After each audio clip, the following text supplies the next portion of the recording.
सम्मान। मनुष्य के जीवन में सम्मान का बहुत अधिक महत्व है। वो उसे अपने हृदय, अपने मन से जोड़कर रखता है।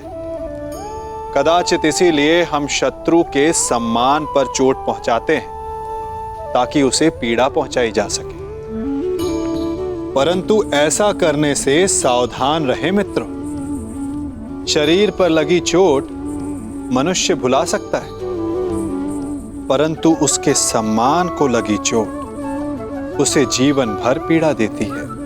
और स्त्री के मान सम्मान पर लगी चोट उसे उस सीमा तक ले जाती है जहां उसे केवल प्रतिशोध दिखाई देता है।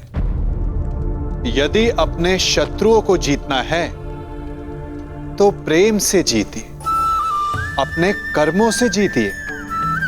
उन्हें अनुभव करवाइए कि उनसे भूल हुई है। किसी के सम्मान को ऐसी चोट ना पहुंचाइए कि वो आपका नाश करने पर उतर आए। स्मरण रखें, किसी का अपमान करके आपके हृदय को कदाचित थोड़ा संतोष आ जाए, परंतु उस अपमान से आप कई हृदयों को आघात पहुंचाते हैं और अपने लिए एक शत्रु और बढ़ा लेते हैं। जाके कहो उस अभिमानी द्रौपदी से कि उसके नए स्वामी दुर्योधन ने उसे अपनी सेवा में पुकारा है। रुको प्रतिकामी। सभा का नियम था कि कोई भी राज स्त्री सभा में उपस्थित नहीं होगी। पांचाली कुलवधू है, उसे यहां आने की अनुमति नहीं। पितामह, कदाचित आप भूल रहे हैं कि पांचाली ना तो सम्राज्ञी है अब, और ना ही कुरुवंश की कुलवधू। वो मात्र एक दास पत्नी है। बस करो दुर्योधन, बस करो। अधिक अनर्थ करने का प्रयत्न किया तो उसका परिणाम कहीं भयावह न हो। महामहिम, नियम ये था कि कोई राष्ट्रीय सभा में नहीं आएगी, परंतु दासी को सेवा के लिए सभा में आने का नियम सभी ने स्वीकार किया था। गांधार नरेश, अपनी सीमा में रहो। कहीं ऐसा न हो कि मैं अपनी सीमा भूल जाऊं। शकुनी ठीक कह रहा है ताच्छरी। अब यदि द्रौपदी पुत्र दुर्योधन की दासी है तो उसे सेवा के लिए सभा में बुलाने का अधिकार दुर्योधन को है। नियम अधर्म को रोकने के लिए बनाए जाते हैं महाराज, अनर्थ और अधर्म करने के लिए नहीं। अपने इस पुत्र को रोकिए, कहीं ऐसा ना हो कि मैं इसे नाश करने की प्रतिज्ञा ले बैठूं। एक और प्रतिज्ञा लेने से पूर्व ताच्छरी, अपनी उस प्रतिज्ञा का स्मरण कीजिए जो आपने वर्षों पूर्व ली थी। वो प्रतिज्ञा जो आपको हस्तिनापुर के सिंहासन से बांधती है। वो प्रतिज्ञा जो आपको मेरा विरोध करने से रोकती है। यदि ऐसा है तो ठीक है, मैं आपका विरोध नहीं कर सकता, परंतु मैं इस अनर्थ का भाग नहीं बन सकता। यह अधिकार मुझे है, इसलिए मैं इसी समय इस सभा का परित्याग करता हूं। महामहिम, प्रतिज्ञा जो आपने की थी हर परिस्थिति में गुरुकुल का साथ देने की, प्रतिज्ञा जो आपने की थी कि हर निर्णय में महाराज धृतराष्ट्र का साथ देने की, वो वही प्रतिज्ञा आपको इस सभा का त्याग करने के लिए भी रोकती है महामहिम। क्या आज आप अपना वचन तोड़ना चाहते हैं महामहिम? चाहे तो आप स्वयं अपने धर्म का वध कर सकते हैं, परंतु जब तक महाराज धृतराष्ट्र आपको आज्ञा नहीं देते तब तक आप इस सभा का त्याग नहीं कर सकते।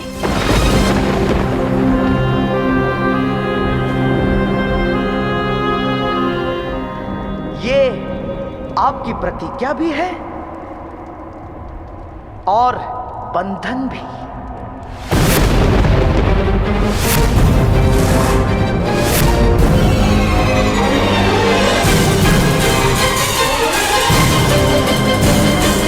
आज प्रथम बार मुझे ये प्रतीत होता है कि कदाचित मुझे ये प्रतिज्ञा नहीं लेनी चाहिए थी। जिस इच्छा मृत्यु को मेरे पिता ने मुझे वरदान स्वरूप भेंट किया था, वह श्राप प्रतीत होती है।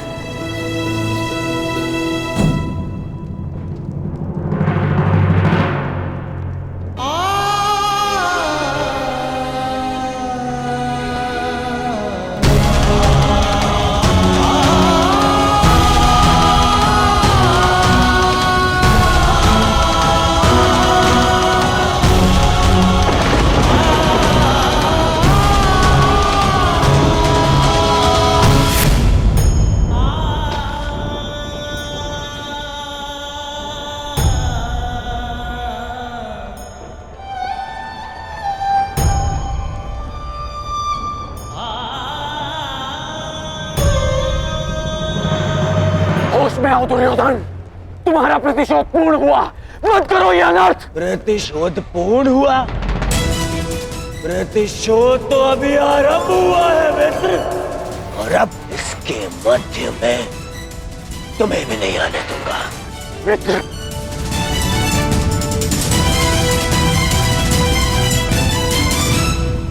रतिकामी, जाओ और जाकर उस दासी द्रौपदी को सभा में प्रस्तुत होने का आदेश दो, आदेश दो, आदेश दो।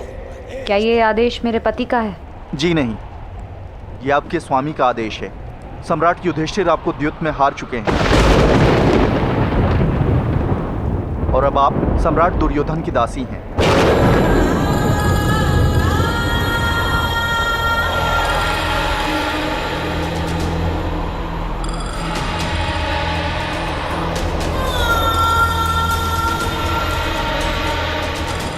पहले ये बताओ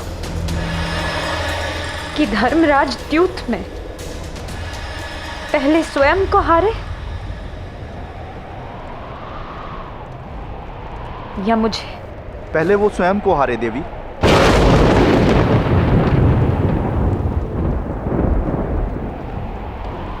तो फिर जाओ और जाकर पूछो सभा में, जो व्यक्ति स्वयं को दांव पर लगाकर हार चुका हो, क्या उसे किसी और को दांव पर लगाने का अधिकार है?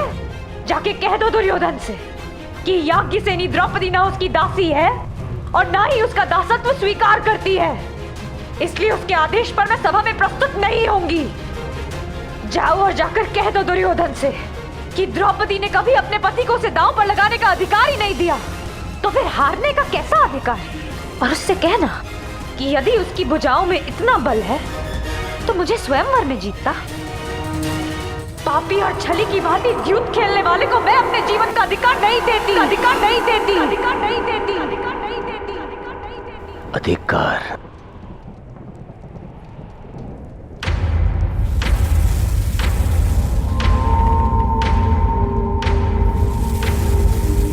अधिकार? दुशासन,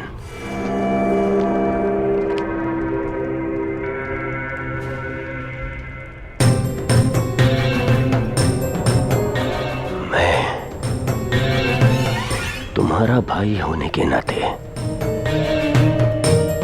तुम्हें ये अधिकार देता हूं कि तुम मेरा अपमान करने वाली उस दासी को, उस अभिमानी द्रौपदी को अपने इन भुजाओं से उसके बाल पकड़कर बलपूर्वक खींचकर इस सभा में लेकर आओ।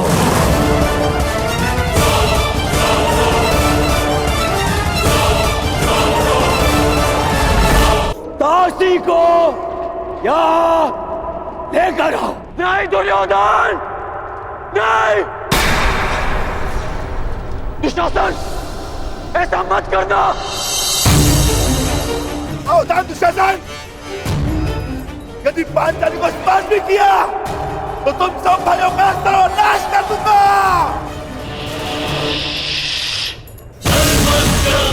कौन रहो बैल भीम, मत भूलो के तुम सब दास हो और दासों का धर्म उसके स्वामी के विरुद्ध बोलने की या शस्त्र उठाने की अनुमति नहीं देता, नहीं देता, नहीं देता। भूल जाऊंगा सब धर्म, भूल जाऊंगा और विनाश कर दूंगा तुम सबका, विनाश कर दूंगा। यदि अपने ज्येष्ठ के वचनों का निरादर करना है तो जाओ, हम आपको स्वतंत्र करते हैं? परंतु यहां से जाने से पूर्व इस सभा से और अपने ज्येष्ठ भ्राता युधिष्ठिर से यह कह दो कि तुम ना उनका धर्म स्वीकार करते हो और ना ही उनका अधिकार।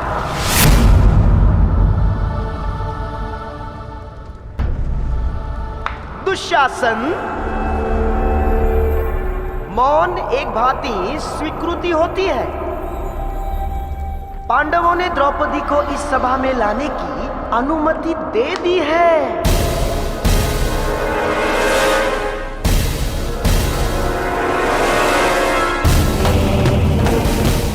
खींच कर बालों से, हाँ, जाओ, जाओ दुशासन, खींच कर।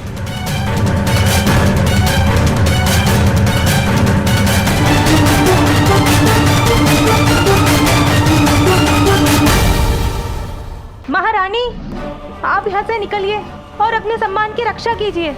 कुमार दुशासन को आपको बलपूर्वक लाने का आदेश दे दिया गया है। और वहाँ चल हट यहाँ से।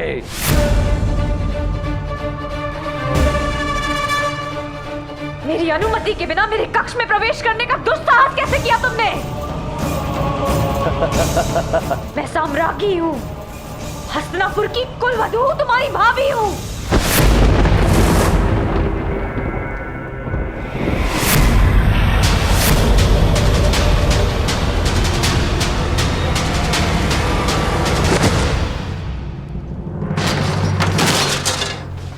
दुष्ट!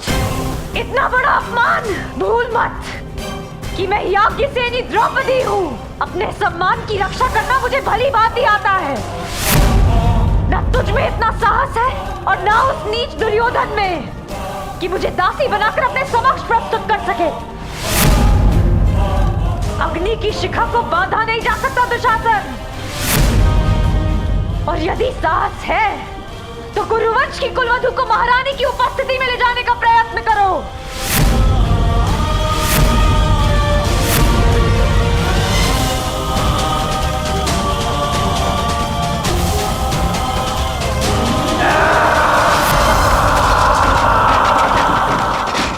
धृतराष्ट्र, अब भी समय है।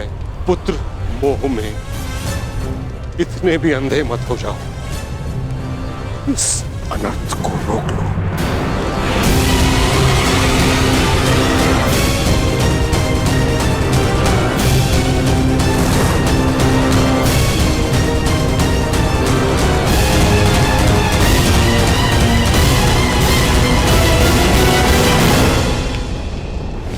इस अग्नि को इतना भी प्रज्वलित न करो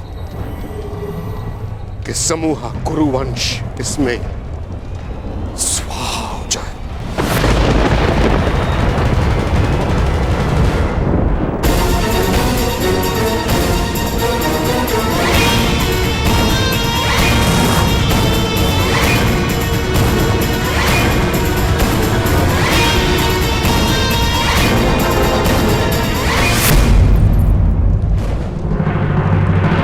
दासियों के मस्तक पर चूड़ामणि शोभा नहीं देती।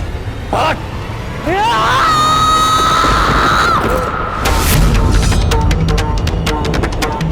परंतु वीरांगना के हाथ में खड़ग अवश्य शोभा देता है। दुष्ट दुशासन!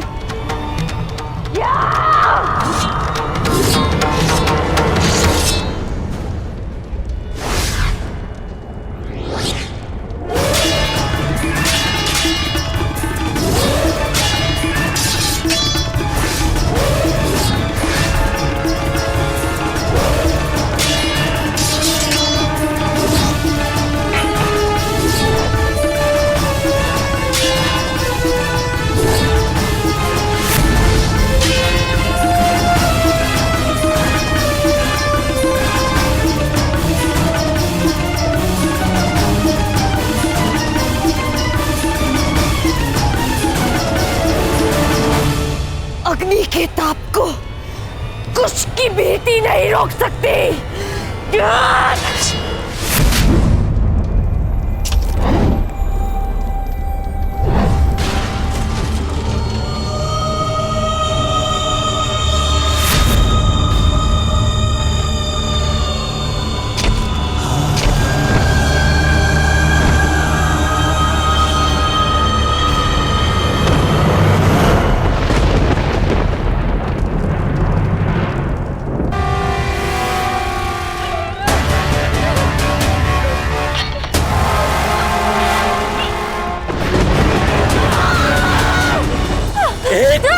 तुझे क्यों समझ में नहीं आती दासी कि तेरा प्रतिकार जितना बढ़ेगा तेरे अपमान की पीड़ा उतनी ही बढ़ेगी। आज अग्नि तो क्या 5 तत्व मिलकर भी तेरा मान मर्दन होने से नहीं रोक सकते।